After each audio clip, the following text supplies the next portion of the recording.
Hi viewers.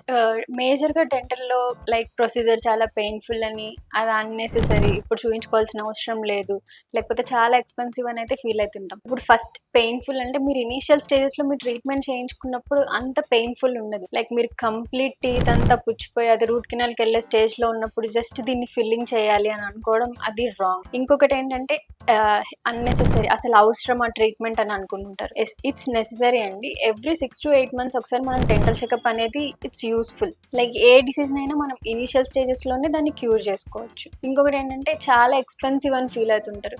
మీరు initial స్టేజెస్‌లోనే just క్యావిటీని సిమెంట్స్‌తో వీటితో fill చేయించుకున్నప్పుడు అంత ఎక్స్‌పెన్సివ్ అవ్వదండి. నెక్స్ట్ దాన్ని ఫర్దర్ టీత్ కంప్లీట్‌గా మనం తీసేసిన తర్వాత ఇప్పుడు లైక్ సిమెంట్ ఫిల్ చేయడానికి, ఇంప్లాంట్, ఈ రెండిటి కాస్ట్ మీరు అనాలిసిస్ చేసుకోలేరు కదా. లైక్ సిమెంట్ పెట్టడానికి ఒక కాస్ట్ ఉంటుంది, లేదు కంప్లీట్ ఇంప్లాంట్స్కి డిఫరెంట్ టైప్ ఆఫ్ కాస్ట్ అనేది ఉంటుంది. రెండింటిని ఎప్పుడు కంపేర్ చేసుకోవద్దు. ఎప్పుడు ట్రీట్మెంట్ అనేది అంత ఎక్స్పెన్సివ్ ఉండదు. ఈ 3 మీరు మేజర్గా గుర్తుపెట్టుకోండి.